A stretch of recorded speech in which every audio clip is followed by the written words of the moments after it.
बातमी आहे कामगार क्षेत्रातून। कामगार संघटना संयुक्त कृती समिती पुणे यांच्या वतीने केंद्राचे नवे कामगार कायदे कंत्राटीकरण आणि जनविरोधी खाजगीकरण रद्द करण्यासाठी विभागीय आयुक्त पुणे कार्यालय कौन्सिल हॉल येथे 28 आणि 29 मार्च 2022 रोजी अखिल भारतीय औद्योगिक संप व धरणे आंदोलन होणार असल्याची माहिती कामगार नेते डॉक्टर कैलास कदम, सीटू कॉम्रेड अजित अभ्यंकर, ज्येष्ठ सामाजिक कार्यकर्ते मानव कांबळे, कर्मचारी महासंघाचे अध्यक्ष बबन झिंजुर्डे यांनी कामगार हक्कांच्या विविध विषयांवर पत्रकार परिषदेत दिली। या दरम्यान कामगार कायदे या विषयीच्या पुस्तकाचे प्रकाशन मान्यवरांच्या हस्ते करण्यात आले।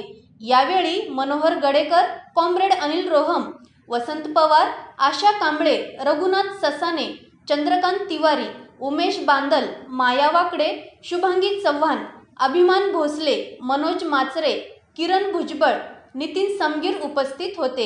याच बातमीचा आढावा घेतला आहे आमचे विभागीय संपादक रोहित खरगे यांनी। पाहूयात। कायद्यामध्ये जे बदल केले 4 कोडमध्ये सगळे कामगार कायदे आणलेले, हे कामगार कायदे आणत असताना महाराष्ट्र राज्याच्या महाविकास आघाडीच्या माध्यमातून ज्या पद्धतीने हे रूल्स कामगार मंत्री सन्माननीय राज्याच्या कामगार मंत्र्यांनी त्यांच्या साईडवरती जे टाकलं होतं, आम्ही हे रूल्स म्हणजे ते रूल्स त्यांना त्या ठिकाणी पारित करायचे होते। आम्ही सगळ्यांनी कामगार संघटनेने सगळ्यांनी एकत्र मिळून महाराष्ट्राच्या कामगार कृती समितीने, पुणे जिल्ह्याच्या कृती समितीने, सगळ्या कामगार संघटनेने आम्ही त्यांना निवेदन दिलं, ऑनलाईन निवेदन पाठवलं, लेखी निवेदन आम्ही त्या ठिकाणी त्यांना सादर केलं की किंबहुना ज्या ज्या ठिकाणी जिल्ह्यामध्ये कामगार आयुक्त कार्यालय आहेत त्या ठिकाणी त्यांना तुम्ही माहिती द्यावी आणि सर्व कामगारांचा त्या ठिकाणी तुम्ही माहिती मागून घ्या की ह्या जे बदल कामगार कायद्यामध्ये मोदी आणि शाह सरकारने केलेले आहेत त्याला विरोध सगळ्या कामगार संघटनेला, सगळ्या कामगार वर्गाचा आहे। आणि जी मुदत त्यांनी टाकली होती, काहीतरी 29 तारीख त्यांनी टाकली होती, ती 29 तारीख न देता ही मुदत वाढवून देण्यात यावी। आणि कामगार संघटनेबरोबर चर्चा करत असताना महाविकास आघाडीला जे यश प्राप्त झालं, हे यश या महाराष्ट्रामध्ये सगळ्यात जास्त जर त्या ठिकाणी महसूल जात असेल केंद्राला तर महाराष्ट्रामधून जातो आणि हा कष्ट ठिकाणी कामगार वर्गाच्या माध्यमातून जातो।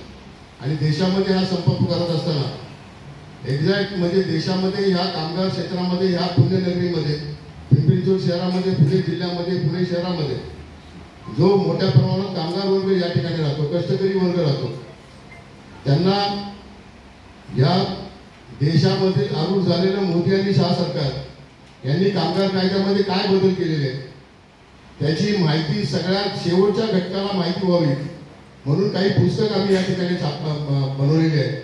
त्या पुस्तकाचं पूर्ण श्रेय कॉम्रेड अजित अभ्यंकर साहेबांना जातं। काही पत्रक आम्ही छापलेली आहेत आणि कामगार हक्क संघर्ष रथ आम्ही त्या ठिकाणी बनवला आहे। हा कामगार हक्क संघर्ष रथ हा पुणे जिल्ह्यामध्ये सर्वत्र फिरणार आहे। प्रत्येक कंपनीच्या गेटवरती ज्या ज्या ठिकाणी कामगार मोठ्या प्रमाणात राहतात, ज्या ज्या ठिकाणी कामगार कामावरती जातात त्यांना पत्रक वाटण्यात येतील आणि तो रथ त्या ठिकाणी जाईल।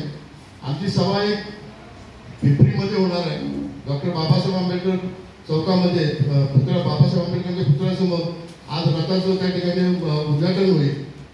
पुस्तकाचं प्रकाशन या ठिकाणी आपल्या समोर होणार आहे आणि तिथे एक सभा होईल छोटीशी आणि त्यानंतर हा रथ सगळीकडे पुणे जिल्ह्यामध्ये फिरेल आणि पुणे जिल्ह्यामध्ये हा 27 तारखेपर्यंत फिरेल आणि 27 तारखेनंतर 28 तारखेला सकाळी आम्ही सगळेजण धरणे आंदोलन करण्यासाठी कौन्सिल हॉलवरती सगळे कामगार पुणे जिल्ह्यातले सर्व सेक्टरच्या आणि सर्व कामगार संघटना ह्या एकत्र येऊन आम्ही त्या ठिकाणी 2 दिवसाचं धरणे आंदोलन कौन्सिल हॉल समोर आम्ही करणार आहोत।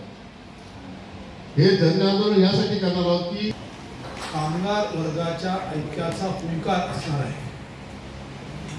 एका बाजूला LIC पासून अत्यंत नफ्यामध्ये उत्तम रीतीने चाललेल्या, जगामध्ये उत्तम म्हणून ज्यांचं वर्णन करता येईल अशा चाललेल्या संस्थांना खाजगीकरणाच्या चरकामध्ये आता फेकलं जातं। दुसऱ्या बाजूला बँका, त्यांचं खाजगीकरण, डिफेन्स पासून BSNL पासून सगळ्या ज्या जमिनी आहेत, प्रॉपर्टीज आहेत, त्या प्रॉपर्टीचं मॉनिटायझेशन आणि कामगारांना अक्षरशः जे काही किमान हक्क आज आहेत ते त्यांचे चिरडले जातील अशा प्रकारचे कामगार कायद्यातले बदल ही या मोदी सरकारच्या धोरणाची त्रिसूत्री आहे. आणि या त्रिसूत्रीच्या विरोधामध्ये सार्वजनिक क्षेत्रातला आणि त्याचप्रमाणे खाजगी क्षेत्रातला कामगार हा एकजुटीने रस्त्यावरती यापूर्वी उतरलेला आहे आणि आता तो अधिकच निर्णायकपणे 28 आणि 29 मार्चला रस्त्यावरती उतरणार आहे. हे 90% कारखाने बंद करण्यासाठी किंवा कामगार कपात करण्यासाठी आता कुठल्याही कोणाची परवानगीची गरज नाही. आज ही मर्यादा 100ची आहे. म्हणजे 100पेक्षा जास्ती असतील तर सरकारची परवानगी घ्यावी लागते. 100च्या आत असेल तर गरज नाही. हे बदलले आहे.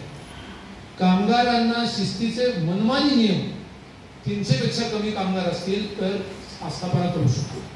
आज 50पेक्षा कमी कामगार असतील तरच ही त्यांना मुभा आहे. 50पेक्षा जास्ती कामगार असतील तर जे सेवा शर्तीचे किंवा शिस्तीचे नियम असतील ते शासनाकडून म्हणजे त्या एम्प्लॉयमेंट स्टँडिंग ऑर्डर्स ऍक्ट जो आहे त्याच्या अंतर्गत मान्य करून घ्यावे लागतात सरकारकडे. आता तसं काही गरज राहणार नाही. किंवा अशा अनेक गोष्टी सांगता येतील. ही पुस्तिका आम्ही प्रकाशित करतो होता. याच्यामध्ये टेबल कलमच आम्ही दिलेला आहे की मागचा कायदा कुठला, त्याची आत्ताची तरतूद काय आहे आणि याच्या पुढे काय. आणि शेवटचा मुद्दा सांगतो की असंघटित कामगारांसाठी आम्ही काहीतरी करतो आहोत असा बकवास हा त्यांचे अंधभक्त आणि सरकारमधले अंधमंत्री हे करत असतात. प्रत्यक्षामध्ये एक तांबड्या पैशाची सुद्धा तरतूद किंवा तांबड्या पैशाची तरतूद करणारी किंवा तो निधी त्याच्यातून गोळावी अशा प्रकारची कुठची तरतूद या कायद्यात नाही. म्हणजे तारीख नसलेला आणि सही नसलेला चेक असंघटित कामगार कायद्यांच्या रूपाने आणले. पण हे केवळ गाजर आणि लोकांना मूर्ख बनवण्याचा धूळ फेकण्याचा प्रकार आहे आणि म्हणूनच संतापजनक गोष्ट आहे.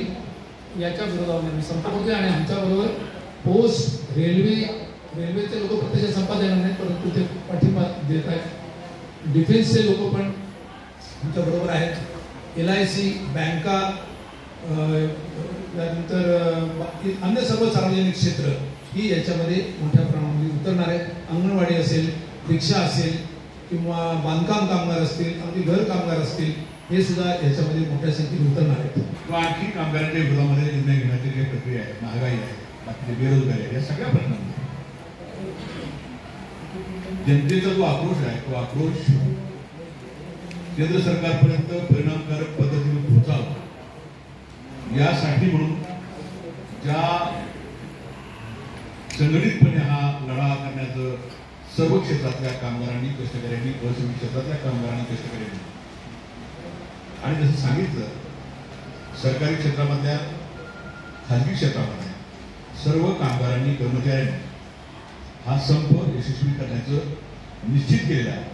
आणि त्याची पार्श्वभूमी तयार करण्यासाठी आणि त्याची तयारी करण्यासाठी जे आता सांगितलं कैलास भाऊ जो कामगार संघर्ष रथ एक आठवडाभर या सगळ्या औद्योगिक क्षेत्रामध्ये फिरणार आहे आणि जनजागृती कामगारांच्या मध्ये, समाजामध्ये, सर्वसामान्य लोकांच्या पर्यंत हा विषय जास्तीत जास्तपणे पोहोचवणं आणि त्याची परिणामकारकता वाढवण्याचा प्रयत्न या सगळ्या प्रचाराने प्रसारामध्ये आम्ही करणार आहोत.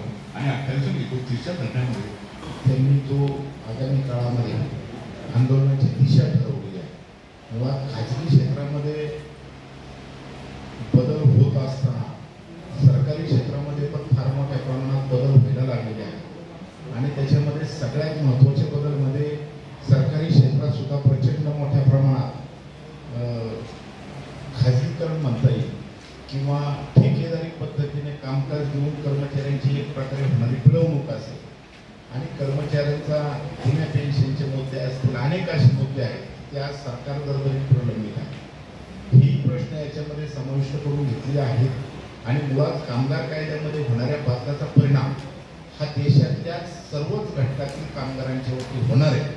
त्याच्यामुळे एकजुटीने ही जी लढाई चालू झालेली आहे या लढाईमध्ये निश्चितच पिंपरी चिंचवड महानगरपालिका असेल किंवा राज्यातल्या इतर महानगरपालिकांना सुद्धा समाविष्ट करून ही लढाई जास्तीत जास्त मोठ्या प्रमाणात कशी ताकदवर करता येईल आणि सरकारच्या विरोधात कशा प्रकारे आंदोलन तीव्र करून या माध्यमातून कर्मचाऱ्यांचे कायदे आणि महत्त्वाचे हक्क कसे वाचवता येईल याच्या प्रयत्नामध्ये कृती समिती काम करते.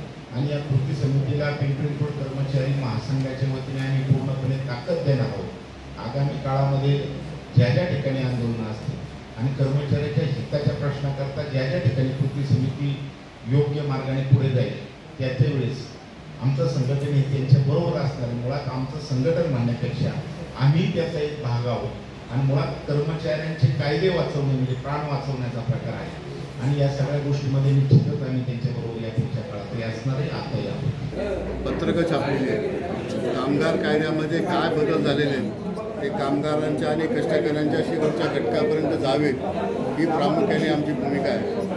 28 तारखेला मोठ्या संख्येने कामगार पुणे जिल्ह्यातले काउन्सिल हॉलपाशी सगळेजण एकत्र आम्ही त्या ठिकाणी जमा होणार आहोत आणि 2 दिवसाचं आमचं धरणे आंदोलन त्या ठिकाणी आहे.